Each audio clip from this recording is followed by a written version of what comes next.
Don't you wish that life were just static? That there weren't changes and there weren't bumps, that you could just let the good times roll and things be good for a while. There are no be bumps and changes in life, but we know that's not real. Life is not static. Life changes. The situations change, circumstances change, and our moods and our feelings change with the circumstances and with the situations.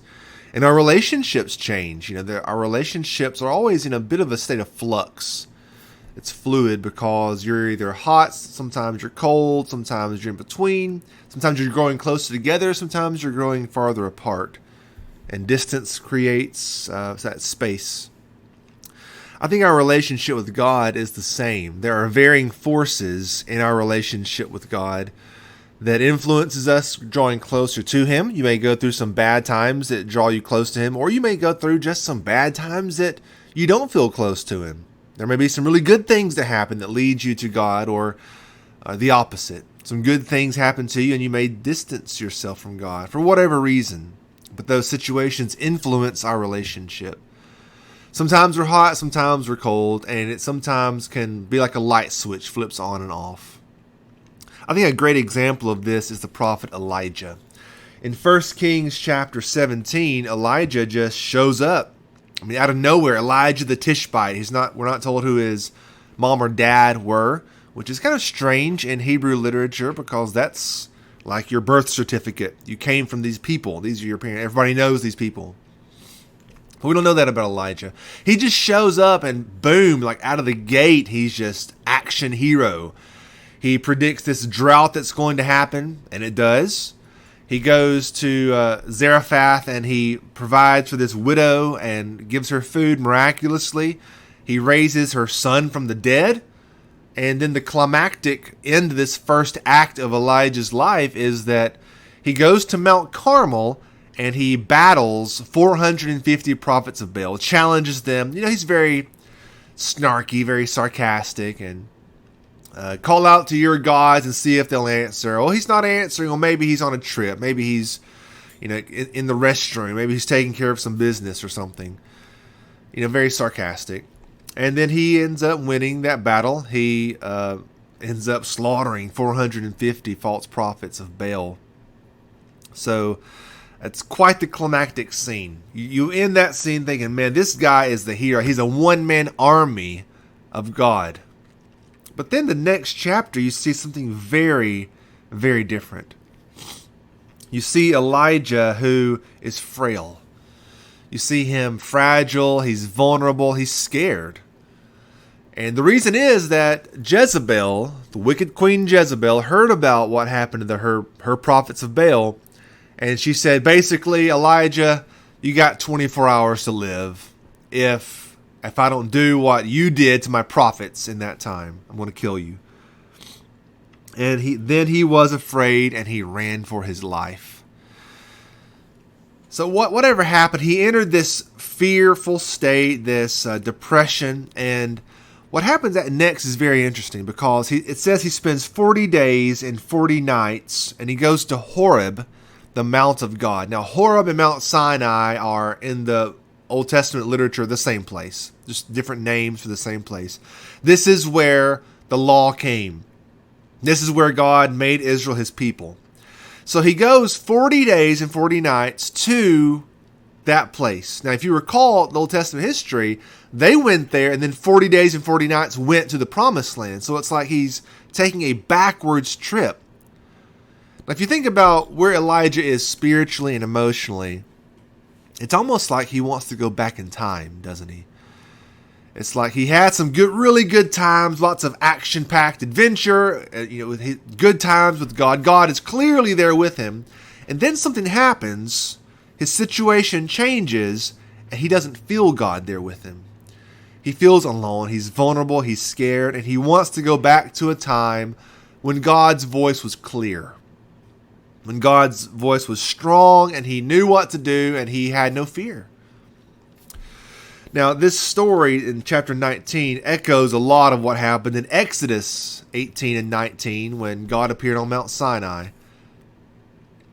Moses, when he was on Mount Sinai in those early chapters in Exodus, some bad things happened there too. There was a rebellion on Mount Sinai. As Moses was up there for 40 days, the people rebelled against God, and he comes back down and he's angry, and lots of stuff happened. I don't want to get off track here, but he comes back and the Lord appears to him. Moses was placed kind of in this little cave to shield him, and God's glory passed by, because if he directly saw God's glory, he would die. And it's interesting because the same thing happens here in 1 Kings 19. God tells Elijah, come and stand on the mountain, I'm about to pass by. And he does. And a lot of similar things happen. There's wind. It says a strong wind came, an earthquake was there. There was fire or lightning, whatever that was. Those same things were there on Mount Sinai in the first generation in Exodus. But listen to it here in 1 Kings 19, verse 11. And he said, go out and stand on the mount before the Lord. And behold, the Lord passed by, and a great and strong wind tore the mountains and broke in pieces the rocks before the Lord. But the Lord was not in the wind. And after the wind, an earthquake, but the Lord was not in the earthquake. After the earthquake, fire, but the Lord was not in the fire. And after the fire, the sound of a low whisper. And when Elijah heard it, he wrapped his face in his cloak and went out and stood at the entrance of the cave. And behold, there came a voice to him and said, what are you doing here, Elijah?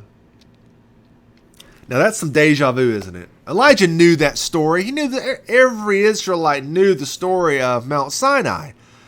And so this is deja vu for him. There's wind, there's earthquake, there's fire, but the Lord isn't in that. In the first instance, God was in that. It's like the outside, what's going on externally for Elijah, the wind, the fire, the earthquake. That's like a reflection of what's happening inside Elijah. Whereas on Mount Sinai, those things were the voice of God, and the people wanted Moses to mediate for them. They didn't want to see that. They said, God, we can't stand to hear God's voice. Moses, you intercede for us. Elijah wants to hear God's voice. But when he hears the wind, fire, and earthquake, God isn't in that. Instead, he's in this whisper. He heard the whisper. This time, God wasn't in the loudness. He wasn't in the bright lights, the chaos, the power. God spoke on both occasions, but on this occasion, it was in a whisper that he spoke.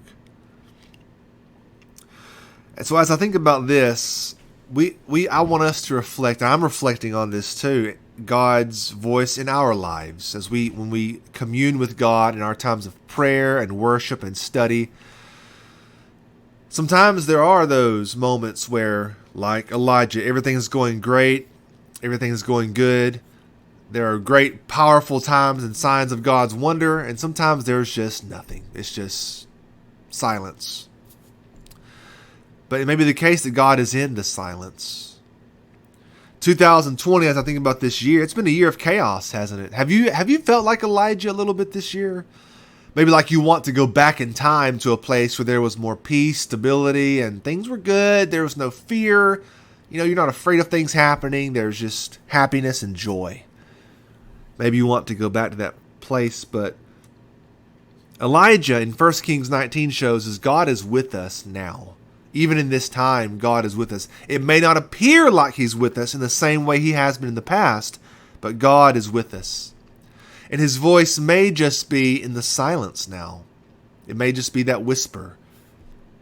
So if you want to hear that voice and by hear that voice, I mean you commune with God, maybe you need to find your place and listen. Find your quiet place, pray with God, and listen.